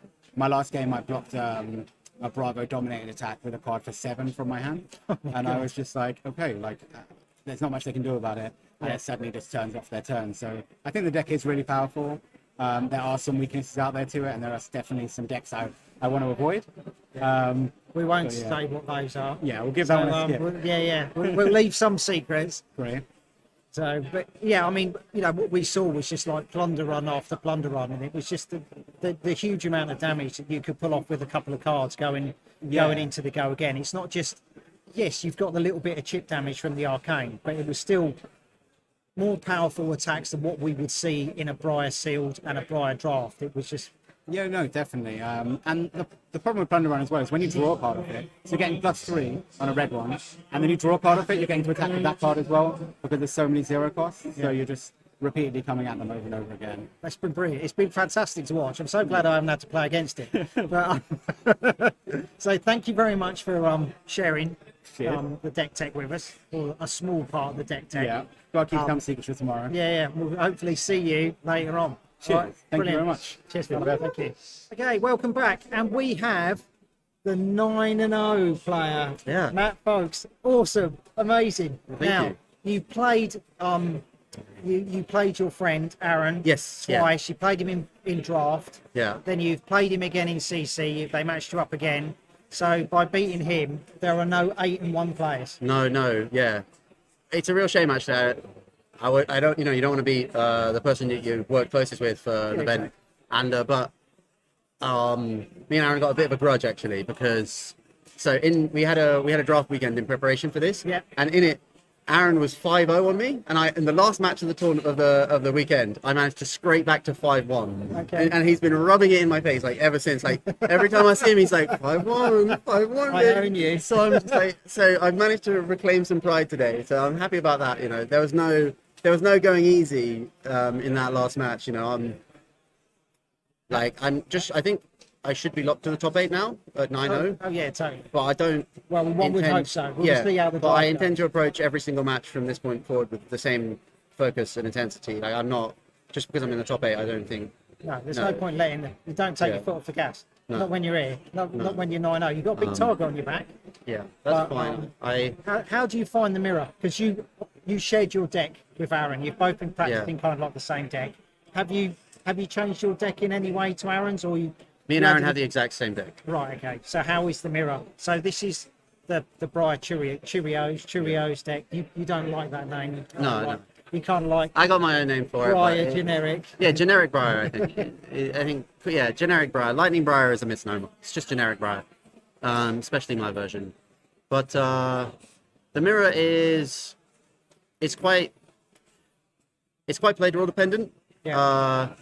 Going first can have a huge impact. I actually lost the dice roll in that one, but managed. Baron, he drew a hand of all non-attack actions, which is one of the big downsides of the deck. Is Yeah, it can break. a couple of those big non-attack action turns, and you just sort of fall out of the game. And on his second turn, he arsenaled and made a graft on the first turn to make a rune chant. And then on the second turn, all he could do was weapon attack. Yeah. Because he hadn't drawn any non-attack any attack actions, and that set him so far behind because I just had all the momentum, and then once you get the embodiments rolling, it's hard to like regain momentum because you have to take a turn to just say, yeah, hit me for as much as you're going to hit me, Yeah, because I need the cards to regain the. Yeah, the problem is your deck it gets damage out of nowhere. You don't know what's coming. Is it a plunder run? Am I getting a bramble spark? It's just like what kind of damage is coming my way? So to preempt or just take damage this turn is very hard. It's just like suck it and see. Yeah. Mostly, we didn't build the deck all by myself. A lot of my friends have worked. A bunch of American people I've worked with as well to build it. So it's awesome. It's awesome deck. Yeah. I was really happy with draft though. Like I really like playing Lexi.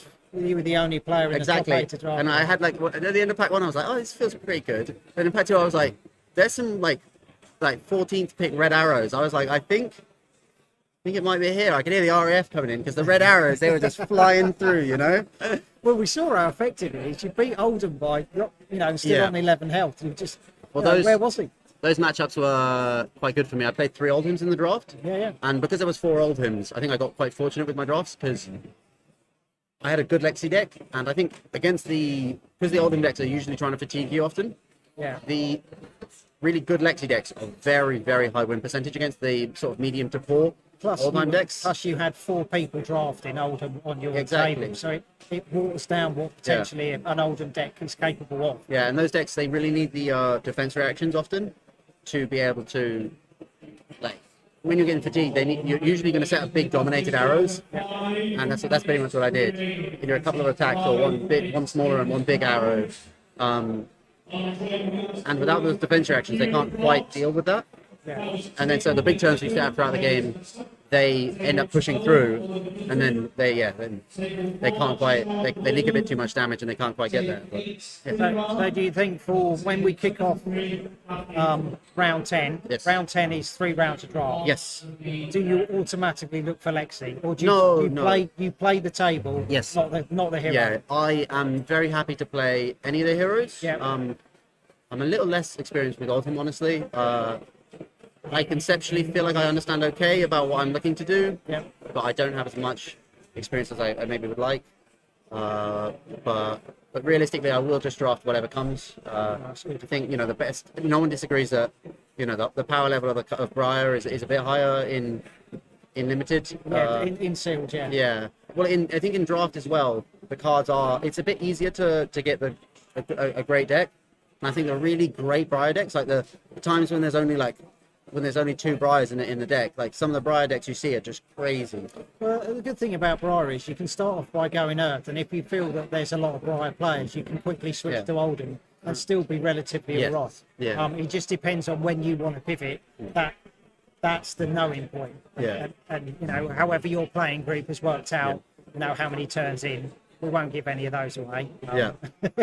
I agree. And but like I said, I don't think that makes, although I think Briar cards are a bit stronger, I don't think that means that you can't draft them, because Yeah. that balances itself out, like we saw 4 Oldhim, 3 Briar. I didn't play against any of the Briars, but they did get mostly beaten by the Oldhim. Yeah. They mostly did get, I know my friend Aaron, I'm actually Aaron's only losses on the day, like I said. You are, yeah. Yeah, he's 7-2, but I've got his number, so that's fine by me. Well, you're 2 up on him. Yeah. You've got to claw back this 5-1 deficit. Yeah, God, it's a long climb. I might have to play him a couple more times tomorrow, and then we'll see. Take him to the bar later. He'll be No. all right. No, thank you, Matt. Thank you so much. 9-0, Yeah. amazing, absolutely amazing. I wish you all the very best for tomorrow. Thank you. We will see Aaron.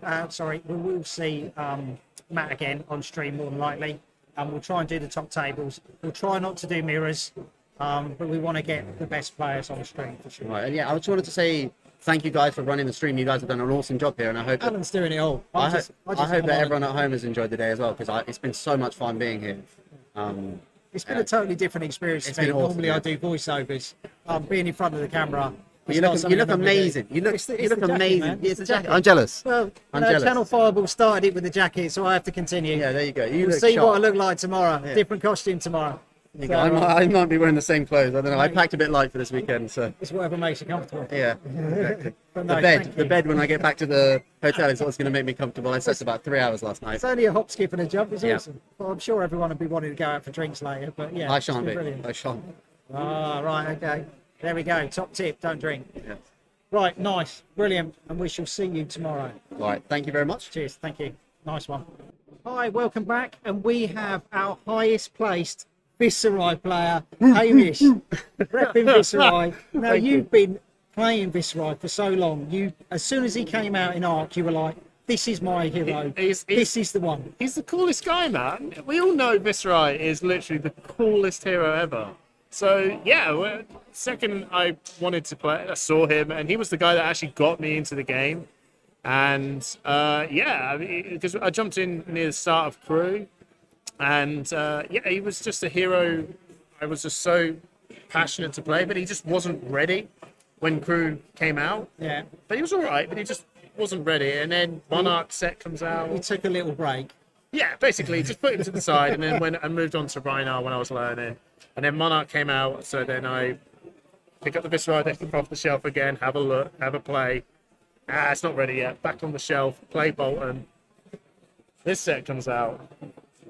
So with this set, Yeah. what is it that has made Viserai for you just turn on? Right, so basically two cards. Right, Okay. 2 cards. It was Rosetta Thorns and Creepers.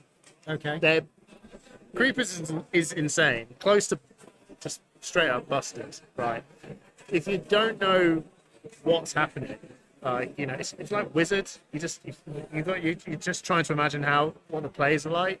That card can just make the lines of play just absolutely ridiculous. Just come in, come in for 4. What are you going to do? Well, you can know Creepers is coming, but if they block up really well and you're like, I'm happy with that, don't use it. Or if they do, or if you do, you can go, you know, up pitch, Gorgonian Tome, Sonata, you know, just anything, gives it a go again, draw a card, or even a cheeky Plunderer. Yeah, indeed. How do you find playing against Brian? The new ring blade on the block. The new Lightning Briar, the Matt Fox. It's Matt, is yeah. Yeah, Matt Fox has got it. Yeah, he's 9-0 with it. Kind of like the Cheerio deck, or he likes to call it the generic Briar. The generic Briar. Yeah, I don't really find it generic, but It's good. It is good. It's straight up, low to the ground, really good aggro deck, and I think it's got. It's the new aggro, right? It's the new aggro hero, and it's going to catch a lot of people out. Although I will say, I think it's beatable. It is beatable. it does break from time to time. It can break. So have you tested your Viscerai against it? Yes. And how's that faring? It's hard. It is. I must admit, it is pretty hard, especially when Viscerai is also one of the heroes that has to sort of make turns as well, because that's what Runeblade really is. You've got to try and somehow, you know, weave in those non-attack action cards into attack action cards to maximize the most you can get out of it. So trying to make those plays can be really tricky. Fortunately, this Runeblades have access to Consuming Volition, which is basically, you know, deal 1 arcane. Oh, sorry. If you take arcane damage, then it basically becomes a pummel. And the last thing the Briar deck really wants is, you know, cards being lost. They don't want to block. No, they don't. They don't want to block. No. So they're gonna take that 1 arcane damage, because you could just pitch blue, make an arcane, play Consuming Volition. It's annoying. Take 1, coming in for 4. You can't block 1 because you're going to discard another, so you might as well block them both out. Lost 2 cards. And then you've also got C and C as well. Simon, what are you doing, Simon?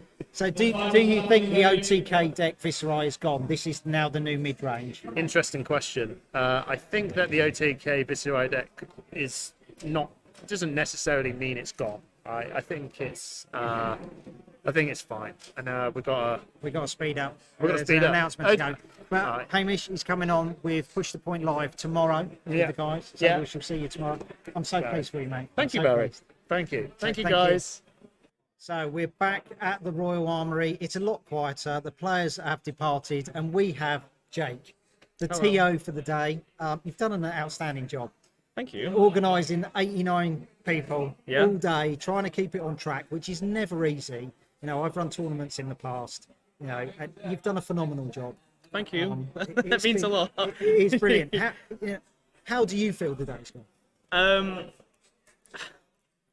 It's gone quite well. I don't want to jinx it, especially for tomorrow. Yeah.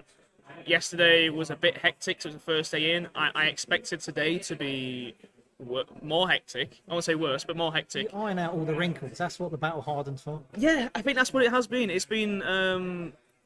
I think it's also helped well with the 50-minute of the CC rounds. It's put a lot of time in for admin work and printing off all the necessary like paperwork, all the materials, and it's been nice having a lot more judges on today as well. Yeah. James has been really good with it, and yeah, it's been really good. It's been tiring. I'm a little bit like, so quite tired, but You've got to do it all again tomorrow. do it all again with Well, you two got right. tournaments. With 2 tournaments tomorrow. So have you got help tomorrow running them, or you're running them both simultaneously? Yes, so this is so tomorrow's gonna be a top 24 cut, and there's also Pro Quest happening alongside that. I am going to be, as far as my perspective, I'm going to be heading the Pro Quest, and Fabio is sort of taking more of a handle on the top 24. Yeah. That's why it's nice. We've actually got like 2 official TOs for this set of events. It's not usual to have 2 TOs. Usually it's a singular, but we thought it works best. Obviously, we work really well as a team at Living Realms, and yeah. So Fabio's going to head out sort of top 24, make sure they're all good, as I sort of contain the rowdy bunch of the Pro Quest. The thing is, the team that you have is all works seamlessly. I mean, there's never been a problem. Everybody's known exactly where they're going. There's no one looking around like a sheep going, "What am I doing?" It's just like everybody, even the draft, when you were trying to herd people to their pods Yeah. was done seamlessly. You had everything printed out. Everybody knew where they were going. It was like everyone was crammed around the printouts like an exam result. Where am I? Where am Yeah. I? Oh, there I am. Right, get to that table. And even on the table, it was like, these are the seat numbers. Yeah. There was no problem. When people were having to register their deck, these people stand up, you move over here. Everything Yeah. was so orchestrated. It was brilliant. Well- it was like a little dance going on. Players just moving around the table. I don't know if it's surprised you to hear this, Barry, but that decision on sort of independent third-party checks where you have to move everyone around was decided this morning whilst we were eating scrambled eggs. Some of the best decisions are made over breakfast. Yeah, so we were kind of in a few minds about how it was going to end up working out, but we ended up going for one, and it worked surprisingly well. And I know we were just talking off camera for a second about how it was crazy how quiet it was. Everyone was mad. so focused on it. Yeah.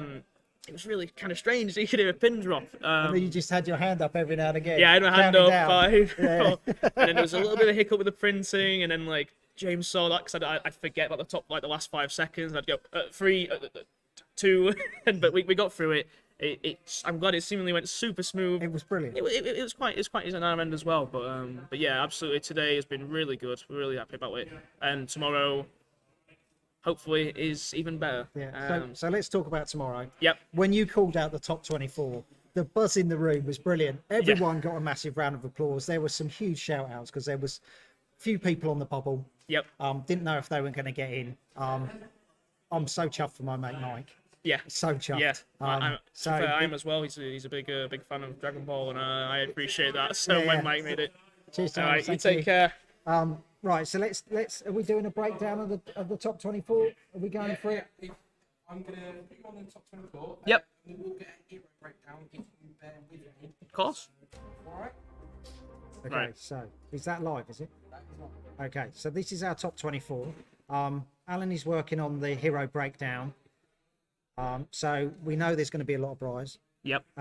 There's going to be some Bravos in there. I spoke to Hamish, so there's a Viserai. Yeah, it's going to be interesting, that's for sure. Whether or not we can, someone is able to stop this new Briar deck, or she will basically dethrone Chain. Yeah, that's the battle of the Rune Blades. Absolutely. Indeed. Definitely for myself as a dash player, myself primarily. It was quite nice to see how many dashers turned up today. It was nice that Matt Rogers was in the chat, seeing Yeah. that last game. It was Yeah. just like, oh my god, Matt Rogers in the chat. Right, okay. I think I was literally trying to get reports off of somebody.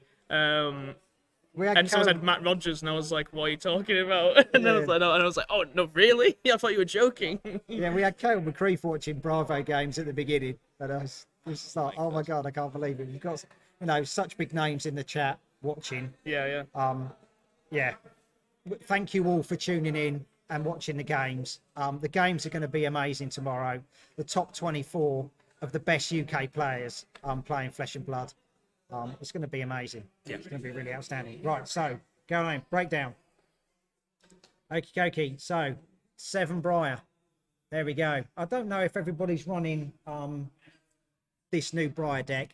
I've heard big things about this new. Yeah, it's got a couple of names, sort of like Briar Cheerio, generic Briar. It's kind of Right, like yeah. they kind of like coming up with it. I don't find it very cheery. No. Unless you're a Runeblade player. Yeah. So then you're loving it. You're just like, yeah, chains okay, but yeah, we'll go to Briar. It's a nice split though. It is. Absolutely. It is really good. We have a Levia.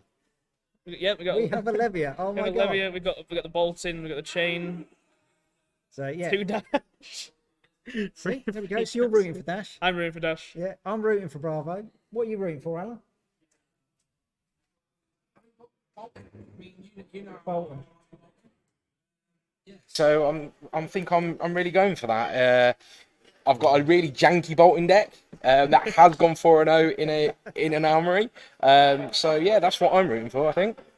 And actually, as well, the player behind Sir Bolton, I don't know if you know of him, but Oliver Dutton, he's only been playing the game since the start of the summer. Okay, so he actually grinded opened- like mad to get He in has, and I think he actually opened his first pack of Flesh and Blood in Living Realms as well, which is kind of crazy. But it's been nice to see him grow, and now he's there. So The first time I came to your store was Skirmish Season 2. You walk in that store, you just think it's going to be another gaming store. You know, everybody knows what a gaming store's like. It's a bit grungy.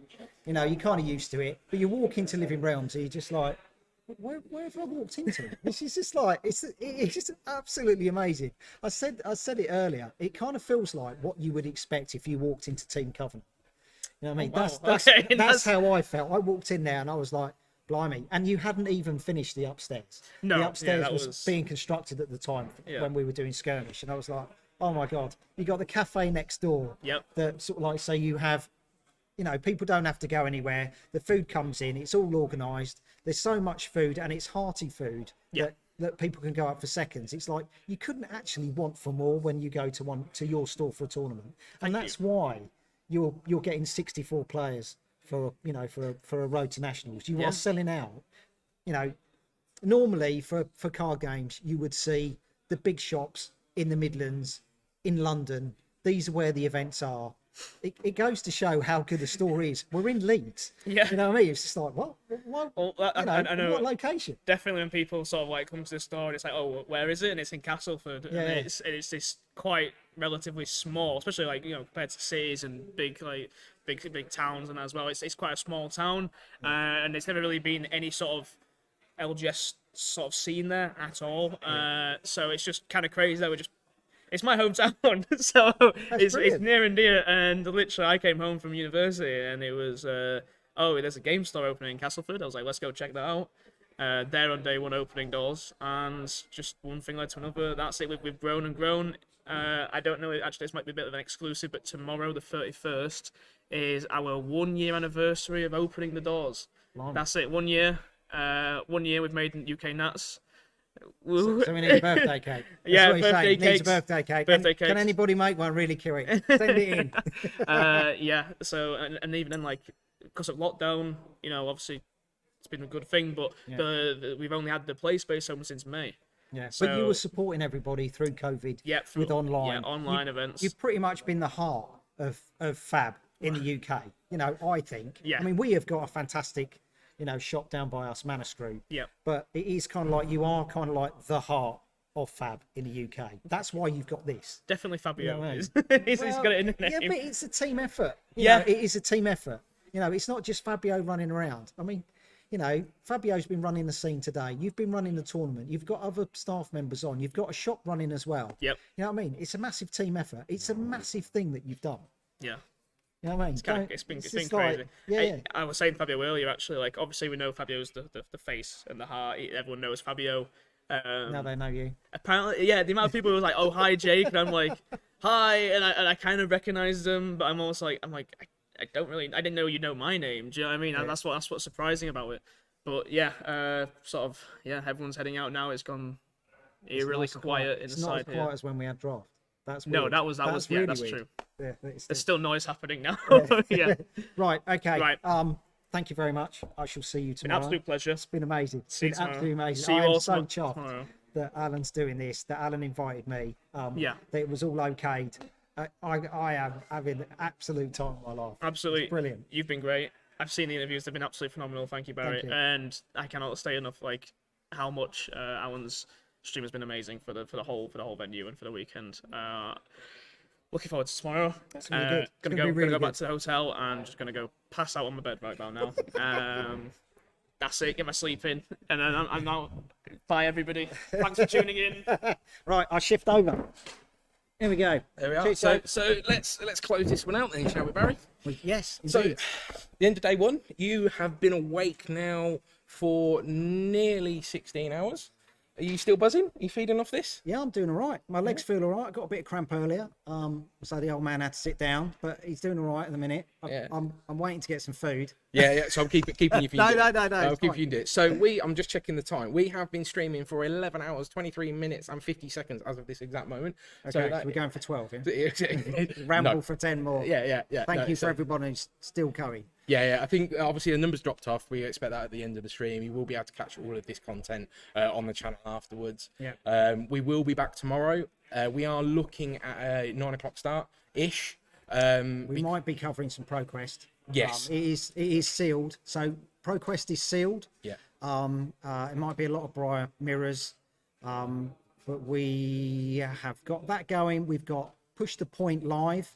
Yeah. So that's going to be really good. We've got a few plans for that. That was kind of like made about 10 minutes ago. Yeah, It that's actually it. sounded quite funny. Yeah.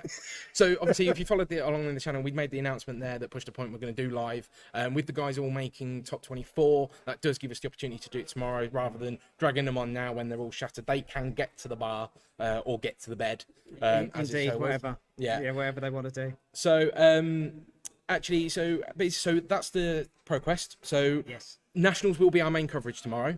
We will be covering every round of Nationals. We will try for the top table. However, it may be a case that we want to avoid some of the mirror matches or repetitive matches like we've done today. Obviously, with Hamish and Jacob being the last round, they were the 6-2 round going into that. We But wanted to show a Viceroy. Yeah. You know, everybody's seen Bravo, everybody's seen Briar. We kind of like know what they can do. Let's have a change of scene. Let's scan the tables. And Hamish was absolutely flying with that Viceroy deck. And I know he's championed it from Mark. And it's been amazing, absolutely amazing. Thank you for Jacob for agreeing to coming online, coming on the stream. Thanks to everybody for coming on the stream, because it's not easy coming on. You are putting a big target on your back for people to, analyse your plays. But yeah, it's been a really good day. Absolutely fantastic. yeah, and it is. I'm buzzing. I'm ready to go for tomorrow. So we will obviously do a lot more of our thank yous tomorrow, because obviously that will be the second day, the last day of this 3-day event. We will be back, like I say, probably around 9 o'clock GMT. We'll try and cover them as much as we can. Oh, yes, we didn't Yes, do that. yeah. Yes. So obviously here in the UK, the clocks go back tomorrow night. Tonight, which means we'll be an hour later if you are not in the UK. So to do checking for that, which is obviously good for those people that I have seen across the world that have got up stupidly early. So And it gives the players a bit more rest. yeah, it does, especially for the top 24. So that top 24 does kick off around sort of 11:30. So that is a bit later. Some of the progress will start a bit earlier, and as always, we'll have content there. I mentioned thank yous. Obviously, thank you, Barry, for today. I know it's been a long day for you. I'll just go for it. Yeah, just You go. were just like, can you push that button? Can you make sure they got the mics on? Yes, fine. Can you interview this person? Can you it's talk to fine. that person? Yeah, hopefully we will have more time for interviews. Obviously, through the draft, it was quite difficult because we were trying to catch up time for the because there was slight delays. There has been a lot of games that are going to time because of the Bravo players mainly. There's been some really close games with Dash players and Briars that have been going to time. Unlike the Viceroy Dash. Speaking of time, we have got to wrap up because we are about to get kicked out. So sorry about that. My last thank you, and I know she is watching, is to my wife for allowing me to come on this, allowing me to develop all the content I have, and literally overloading the kitchen with all the crap that I've had in there to bring with me for the last week. So thank you, Emma. Thank you for that. I'm fairly sure Barry feels much the same with his family. It's a lot with all the players. You know, as you get older, your family expands. And you've got to get your brownie points, and brownie points have been cashed in big time for this weekend. Loads of players have cashed in their brownie points. Yeah. So thank you to all the partners for being understanding. It's been amazing. Yeah, everybody's been a great support. So we are going to close that out now. Thank you for watching, and hopefully you'll tune in again tomorrow. Yeah. Take care.